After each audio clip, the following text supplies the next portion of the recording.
Namaste to all our viewers in Bharat and outside of Bharat. Let welcome once again to yet another episode of the show uh, presented by Kala, crazy about literature and art in association with Let's Talk. But before we begin today's episode, a quick reminder that submissions are now open for Kala's upcoming anthology, The Pillars of the Future. If you have a story about the ideas, challenges, and possibilities that may shape tomorrow, we invite you to submit your work. Details are available through our social media channels and submission forms. Also, if you are unable to stay for the entire session, the recording of this episode will be available on the Kala YouTube channel at Sanjay Chandra 5376. And now for today's episode. So let me welcome Ms. Chetna Bhatia, educator, literary mentor, editor, and author of the award winning The Silent Wisdom of Childhood. With over 3 decades of experience in education, she brings a unique perspective on childhood, storytelling, empathy, and the lessons that children often teach adults. So, welcome Chetna to the show. It's indeed a privilege to have you on our platform. Thank you so much, sir. Thank you for having me here. It's actually a privilege to be with Kala and with you at the show. Okay. So you have been teacher all your life, 30 plus years of your teaching experience. I wanted to understand from you over a period of these 30 or 35 years, how has teaching profession evolved? What are the changes that have taken place over a period of time? If you see, like before 2, 3 decades, education was a proper education. Children used to come to study. But now, when you ask children, they say, we come to meet our friends. Okay. So studies come a little backside. It's not their fault also because they are going to so many classes and tuitions and all that. So they know even after coming back from school, they have to study. So it is better enjoy in school and go back. There's nobody to catch hold of them and make them sit. So it is more of a fun time for them in school. Yeah, I don't say it's 100% all students do that, but yeah, it's like 90% of them have that in their mind, especially in primary. I'm a primary school teacher. So when I talk to them, they definitely tell me, ma'am, we come here to meet our friends. We come here to share our tiffins. Mm-hmm. So that is what is their craze about coming to school. And when we used to be in school, you used to wait for vacations. Like you get Mm-hmm. holidays, you go to your relatives' place, you stay at home, play with friends and all that. But now the scenario is totally different. They say we don't want to stay home. We want to come to school because once they are at home, summertime, they have lots of summer camps to attend. And that is not again a fun summertime. They are again studying there. They are learning, they are going to different classes. So this is how I see difference in students and education right now. And education has gone up so high. I think what we were learning in graduation and post graduation, the children in higher secondary, that is 7th, 8th, 9th, they are learning those things. So it has really become too high for them. Mm-hmm. That's very interesting. The point you make about what we used to study in graduation, now they are forced to study. But you think they are able to cope up with that? They are able to cope up means they have to. Once it is given to them, they have no choice. Hmm. Whether they get stress, whether they get what, but they have to do it and they do it. But then it's not again with passion, just they are running a rat race or they are running because people are pushing them or they are running because they have to maintain that standard. Ah, okay. So it's all just a race. They are just running, running, running. That's it. Okay. Okay. Just now you mentioned about the impact of classes and that students are now, in any case, forced to join multiple classes. Do you think that is something which is a welcome trend, and how is there something that we can do to reverse that trend so that schools get their primary focus and importance that they used to have, let's say, 30 years back? Uh, Actually, see, when you go to see, there are many things connected to it. If you see, before there were joint families, so many people living together, they had people to take care of or teach them. We used to learn from our grandparents or maybe uncle, aunt, or our siblings or cousins when we stayed together. Now, most of the parents are working parents and children are left alone. They parents don't have time to teach them multiple things. So they want them to be engaged somewhere or the other so that they are not alone at home. So even parents are not at fault. They think that if children are involved somewhere, engaged somewhere, then they are less at stress. They don't have to think much about teaching them or all that. And other thing is, again, they have to be with people around, that peer pressure kind of a thing. If that child is teaching, how my child is not learning that thing? So if Mm, somebody else is learning, even my child should be learning it. So it is all that also. So there are too many things connected to it. I don't know how we can, but yeah, we can at least uh, talk it out to parents, or parents should understand that let child learn something what they are interested in or what they want to, not that because others are doing, even my child should be learning it. mm, So yeah, I do keep telling in my class, if you learn from here and go, you can tell your parents we don't want to go for tuitions, and you get that free time, or you can do something that you like. mm. But then again, nursery, junior children are also going for tuitions. I don't know why. Actually, that is very surprising. Yeah, what do you learn in junior nursery? It's Yeah. just playing time. What do you want to go there and do? But yeah, it's a trend. Hmm. One of the things that I think revolutionized or changed completely the way world functions was the COVID and the impact of COVID on everyday life. And I think it had a Yeah. significant impact also on schools and the way students learned. So, Yes, yes. how do you see that impact of COVID and how do you see the impact of technology today and going forward? Technology of COVID has, like, I don't know whether what I'm thinking is correct or no, but yeah, it has. um like nowadays, we see many special children in our school. Mm-hmm. Like their needs are different. They maybe they need a shadow teacher with them, or they need that personal attention and all that. So we do have many special children with some other ADHD, or maybe they are hyperactive or something. So yeah, now after COVID, we have such admissions in our school. So that is one thing. And yeah, children are becoming hyper. They don't have that patience level and all that. Like there are a few changes. Other thing is, like, they are connected with so much with the screen, whether it's mobile or computers or whatever. So seeing that part, we are trying to reduce more of screen time in school, and we are trying to go back to notebooks. Mm-hmm. So avoiding showing them videos and all that. Only one computer lecture where they use computers. Otherwise, no, it's only that normal teaching that we have learned that time, because we don't want them to get more connected to it, because we know at school, if we try that much time, at least they are away with it. But once they go home again, they will be getting connected to mobiles or TV or whatever screens. So this is one step that schools can also take care of, that avoid screen time at school, so that children get connected to books and get back to the connection with people, like teachers or maybe friends or something. Mm-hmm. Children avoid going down to play also, because they want to play games on mobile and their PSP or whatever.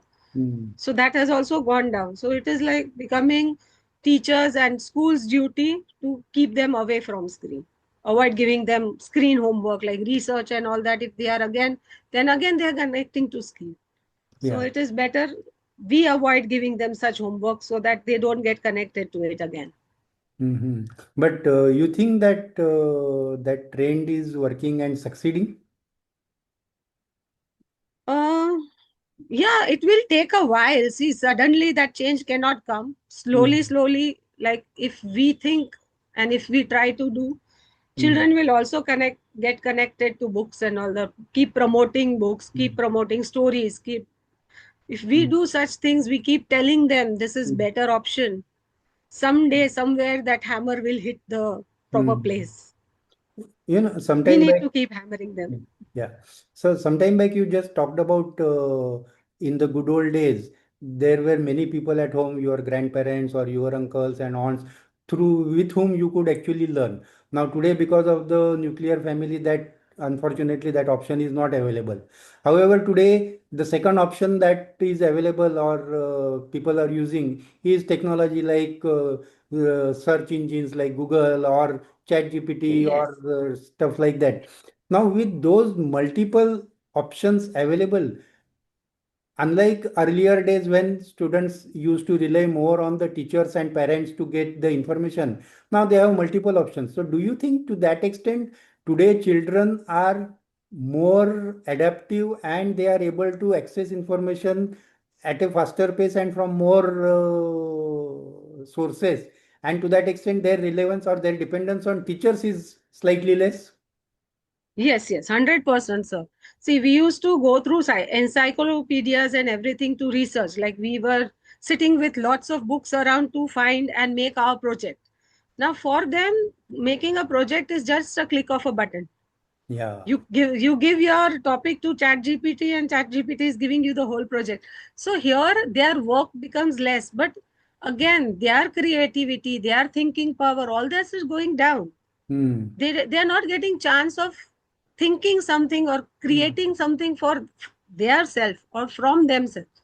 It is all ready for them. So yeah, it is going to make a difference. When they don't have to work hard, the value of that is very less for them. What projects we used to make, it used to be so close to our heart because we worked so hard on it. Yeah. And for them it is nothing. Okay, just a click of a button and they have everything ready. So it is going to make a difference. So, if I understand you clearly, you are saying that maybe in future the students of today will be less creative or they will stop thinking that much because everything Yeah, is at the click of button. yeah, that thought process has gone down. Like they are not thinking hard or working hard over it, and their connection with teachers has also gone down. I mean, they don't have that respect or they don't have that Hmm. connection with teachers. It's just as if we are just working for them the way they have their people working around at home or maybe in the office or something like that. That is, Hmm. there is no guru shishya relation left Yeah. anymore. I think that is a very important point that you are making is that the Guru Shishya Yes, relation, which was the core of Indian philosophy, is true, I sir. think getting lost. Yeah, it is. Yeah, it's already lost. Like this year, if the student is in your class, that person is connected to you or they talk to you. Next year, even if they pass by you, they don't even look at us as if they don't know. It's just like a stranger. So Mhm. it's that kind of relation, and we still wait to see our teachers if we meet them, or it's a big thing for us. Yeah, So yeah. that connection is not there anymore. So, this changing scenario, for whatever reason, things are changing. How do you think teachers should equip themselves to stay in tune or make sure that they are able to impart the education that that student requires? Um, See, teachers also, I will not only blame students or something. Mm, Teachers also, like if you see, there have been teachers who don't come as teachers. Even for them, it has become more like a job. It is like two ways, sir. It is mm, not that just because one person is doing, the other person no. It mm, is both the ways. Even teachers are coming nowadays just as a job. You finish your job and go back there. Even mm, from their side, they mm, don't have that connection with students. mm, mm, mm, So mm, it is happening both the sides. mm, mm, So for mm, teachers also, it has become more like a office job. mm, mm, mm. It I is think that not is that passion, or yeah, it's not left anymore. so And the schools are also becoming more like, yeah, no, go ahead, please go maybe ahead. that how it used to be in office. You do Mm, your work, you have your this thing. There's no education or imparting or that respect or everything. mm, So things are changing. mm, mm, mm, mm. So it is both the ways. Okay, okay. So it's not only one-way street, it's a Yeah, two-way it's street. not one And way. No, no, yeah, it's not. if it has to change, then both will have to make It's the effort. becoming like a corporate field only. Like Mm-hmm. otherwise, schools used to be totally different, but not anymore. Yeah, I think one of the impact of corporatization of everything in life, it will have Yeah, some pluses and some minuses. And I think this is right. one of the minus that is there. Now, how Big do time, but sir. yes, how do we address that going forward is the question that I think we have to see. How does it Yeah. get done?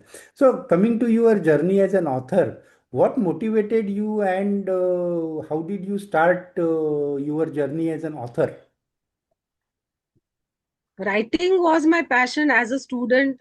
From that time, like essays and all that, I used to write. Then after becoming a teacher, I used to write for my tuition students. I used to write essays and play and all that.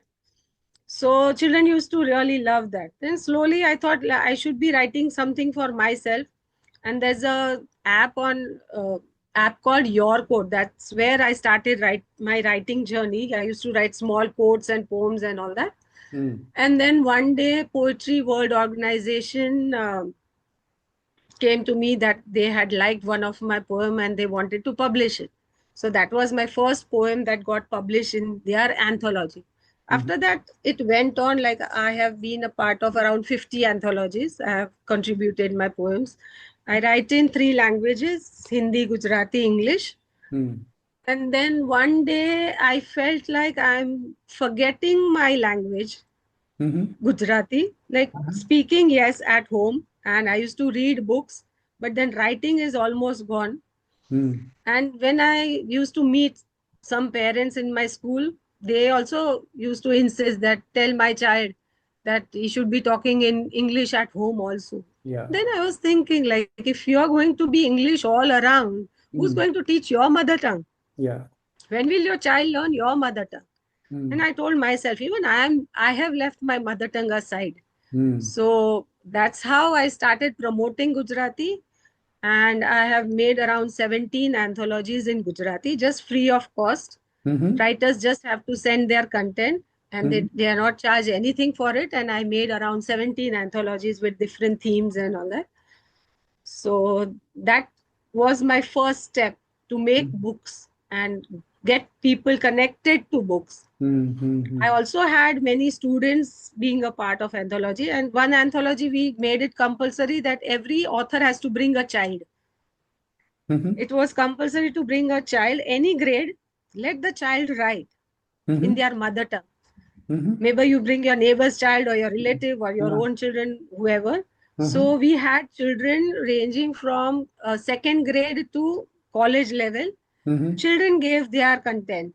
A Uh-huh. small poems like I need my mom. I mean, in Mhm. Gujarati it was I Mhm. need my mom, their vacation, all that. They Mhm. came up with lovely things. So that was my passion, to promote Gujarati. I wanted people to get back connected to their mother tongue, and that's how I started my journey with publishing and writing. And then, like from past, as I told you, after COVID, I have seen lots of behavioral changes in students. So I made two books with those classroom stories where I saw different behaviors in children.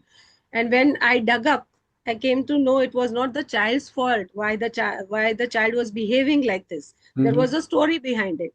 Uh-huh. So I wrote two books related to that. The stories related to my classroom. Okay, that's very So interesting. that's So, how my journey is. okay, okay. So this aspect that you talked about promoting the mother tongue, I think that's extremely important. Is that because if you don't think in your own mother tongue or mother language, then your thought process, I think, to some extent suffers. Your ability. Yeah, a lot. Yes. You always think in your mother tongue and then you put it, whichever language you put in. But then at home also, I have student in my class who doesn't know the mother tongue at all. Yeah, yeah. So I said, now I told that child, and the mother wants him to learn. I said, but then you have only put in that habit that Yeah. you didn't teach your child the mother tongue. So now I have given him a challenge. For your mom's birthday, you learned a small part, at least a few lines of your mother tongue, and present it. That will be a best gift for your mom. Okay. So, like, we need to do that. Mm-hmm. And all regional languages are just getting vanished. I don't know why people are so ashamed of their mother tongue. I don't understand. No, I agree completely with you. I think one of the reason, meaning this is my personal observation. I think one of the reason why mother tongues don't get importance or they are getting neglected is also because today our focus is completely on commercial aspect of life, and we want to make sure that they get the best job and best career, and then everybody starts thinking for that English is the only language that they should know, and they should be completely equipped. I totally agree to you, sir. But if you go down south, they are Yeah. so much connected to their language. They will not utter a word in Hindi or English until and unless it is very, very important. Mm, They are so connected to their languages. So it is not there. So don't people become big there? It is mm, not like that. They have mm, done a lots of things, and they are also well equipped with other languages, but they don't use it at all. mm, So it is not that. People should change that mindset that mm, only English is what they are going mm. to bring them up. And you made an important point is that you think in your mother tongue first and then actually you convert that to the whichever language you want to write. Is that a process that you completely follow? Because I had asked this question to somebody else also, and her answer was slightly different. So I just wanted to know your No, it is experience. not that you don't have to convert each and every word. Then Mm. it will be Yeah, a yeah. disaster. Ah. But whenever a question is put to you, and when Mm, you are supposed to think about it and then reply, very first thing you will start thinking in your mother tongue only. You are not going mm, to think in it. mm, As mm, far as you are connected with your mother tongue, like if you are not, as I told you, that student. So when I talk to one of my parent, I tell my children, whenever you don't understand a question, mm, you mm, break it. You break the question in mm, small mm, pieces mm, and think that, explain mm, that in your mm, mother tongue, and mm, then you will understand it better, and mm, then you can put mm, in your answer. mm, So one of the parents said that no, she doesn't. She is more strong with English than mm, her mm, mother tongue. So mm, even if she will think in English. mm, mm, So it is not that, this is just for explanation. Only mm, if you think or understand it in your mother tongue, you mm, will understand the question better. mm, mm, And then you can put it in your words in whichever mm. language you want to, but you Okay. cannot translate word to Mm, word in English. mm, That mm. becomes a disaster then. No, I agree with you. So, coming to your books, one is the anthology that you have written or contributed or helped edit and publish it. And second is your own books. I think you have written three books in English. If I Yes. maybe we can talk Yeah. about that. Okay, so my first book I made solo. I have two poem books also, which are in English. Hmm. That is a part of, I am a part of creative writers. That is a group of students and teachers at Tamil Nadu. Hmm. So they're mostly, they are from a vernacular medium. So English is their second language. Just Hmm. to give them a push, we Hmm. have this group. So there, we write every day a quote or a poem, and then we compile it. So those are two poem books which I have. And the very first solo book that I had made was love quote books. So it is Hmm. a Valentine's Day special when you want to Okay. gift something. Hmm. Everybody is not good at words or opening their heart or propose. So that is a book with love quotes. You can gift it to your Valentine.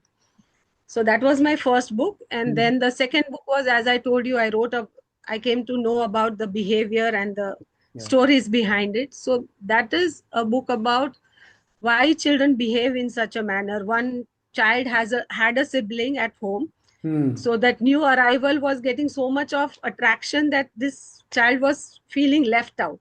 So Hmm. his behavior had changed a lot.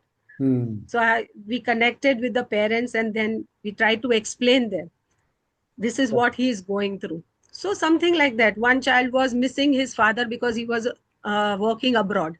Hmm. So that Hmm. child was only with mom. So he Ah. was too disturbed because of that. So such type of stories I have written. And my recent book, which is In Their Tiny Shoes, Hmm.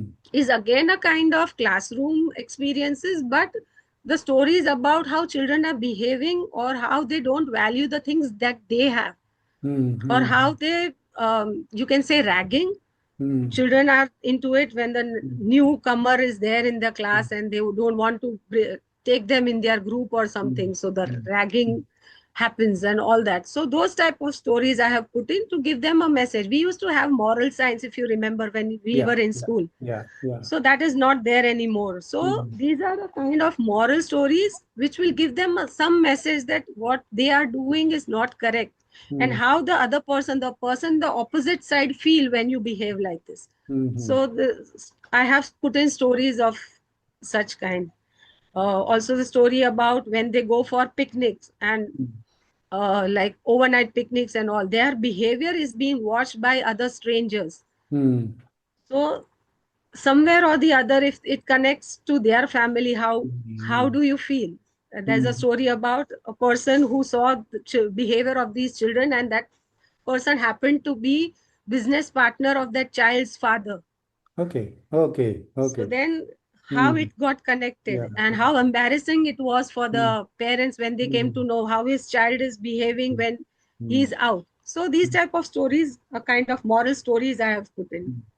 So these books are meant for what? The students, the children, or also for their parents? Both. It gives a message to both. It Hmm. is Hmm. not only why children are behaving, as I told you, children's behavior. So children will understand that he is or she is behaving like this, and Hmm. parents will understand why they are behaving like this. So it Hmm. is connecting to both of them, and also teachers. Hmm. I Okay. will not say only students and parents, even Hmm. teachers need to understand why the child is behaving like this, instead of Hmm. just tagging that child is very Hmm. naughty or the child's Hmm. behavior is not good and all Hmm. that. Try to go deep into it and try to find out Hmm. why the child is and what the child is going through, Hmm. instead of just tagging them. So it Hmm. is connected to everyone. Okay. So essentially, what you are saying is that we need to find the root cause rather than only exploring the Yes, surface. just tag them and push them. So now this year's children will go next year to the other class, and then the tag also goes along. The Yeah. teachers pass on the message saying, "Ye bacha aisa, ye bacha Ah, aisa, ye ah. bacha aisa," and then that goes on and on and on. But nobody tries to erase it, or nobody tries to help that child. Hmm. Hmm. Why is it happening, or why? What are you going through? At least Hmm. ask that child कि बच्चा आपको क्या हो रहा है, आप क्यों ये नहीं कर रहे हो, और आप ऐसा क्यों behave कर रहे हो. You will get to know what it is. Hmm. Hmm. That maybe the child is trying to no catch attention, so Hmm. he's an attention seeker, because maybe Hmm. he's getting neglected at home or Hmm. something like that. Hmm. Hmm. So you need to help that child Hmm. instead of Hmm. just ignoring or just Hmm. tagging them. That's what I feel. No, I agree completely with you. So, now that you have written these three books and you have published it, what is the feedback that you have received from parents or the fellow colleagues, teachers? How have they responded? My first book, the recent book, has just gone up, Hmm. so I'm still waiting. Hmm. Though both of them are award winning, Silent Wisdom. I have got lots of reviews on Amazon, but the Tiny Shoes is still Yeah. just Yeah. launched, so not much of it. But yeah, uh, they have really liked it, and many parents have approached telling me that this is like an eye opener for us. Like, Hmm. we were never thought that Hmm. why children are doing this. So Hmm. my step was a success. What Hmm. I wanted to convey Hmm. has happened, and I think around 500 copies have been sold Okay. in That's different good. fairs and all that. So I think it's reaching out to people, and I'm happy about it. For Tiny Shoes, I'm still waiting. Hmm. But one thing I want to tell the readers or the Hmm. viewers around is Hmm. also that um, a writer needs a motivation, or maybe you can show a mirror to it. Like, Hmm. if you are Hmm. reading a book and if you feel there is something, whether good or bad, Yeah. if not on media, just don't post it, but try to connect to that person and at least tell that this is what we have liked and this is something that we have not liked. So at least the writer will also know whether his or her efforts are going proper or no. So that is one request I would like to tell the readers. I Hmm. would like to convey it, Hmm. Hmm. that if that comes to us, we know whether Hmm. it is good or bad, or whether we are going on a proper path or no. Yeah, I think this But is yeah, a for silent wisdom, I have got lots of good feedback. okay. No, I think the point you are making is very important and very relevant. Is that authors need to get the feedback, good or bad, so that they Yeah, can whatever it is, so that we can work on it. you can work upon that.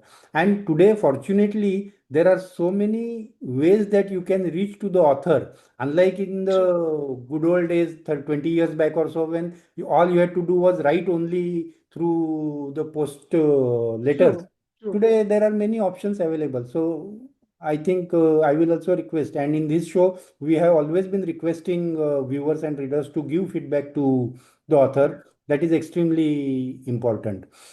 And I have put in a page in my book, every book I put in a page that kindly reach out to me to point out, even if there are mistakes. Yeah, definitely. We are humans. There Yes, can be mistakes. So we learn from that. So absolutely. try to reach out wherever possible. Perfect. I think this is a very valid point that you are making, and I'm sure those who are listening to this show and readers, they will respond positively. Next question is that what are your future plans? What should we expect from you in, let's say, next 2 years or next 3 years? I am too much connected with children, as I told you, like that, that behavior pattern and all that has just hit my heart Hmm. too much. So I have started with a diploma in child psychology. I want to learn myself so that I can help out children, or I can write more about it. So Hmm. I'm doing child psychology right Hmm. now. Hmm. Hopefully that helps me out Yeah. to connect with children, help them, and write more and try to convey more things to people around. I think that sounds very interesting. Is that and the fact that you are trying to learn and understand child psychology, I think will help definitely. So that was fun. That is fantastic. So Chetna, as you know, as part of the show, we also have a rapid fire round. So I'm Oh sure my you are God. going to enjoy that. Oh, Hmm? Ready? yes.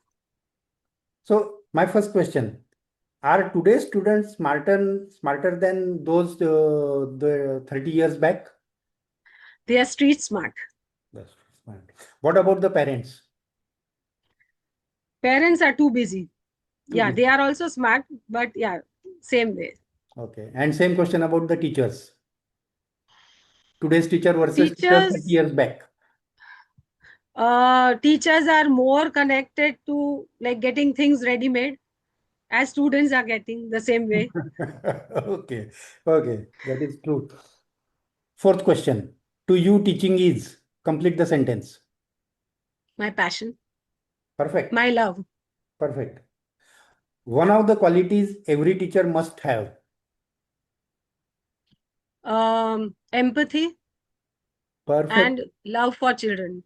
Perfect. I think you put it absolutely correctly. So you win the rapid fire round 10 out of 10. Oh, thank you, thank you.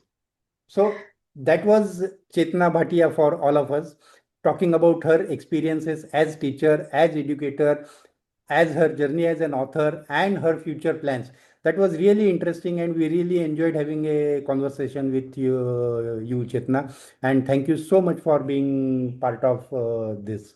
We also would like to thank our strategic partner, Let's Talk, a platform dedicated to fostering meaningful conversations around learning, growth, communication, and human connection.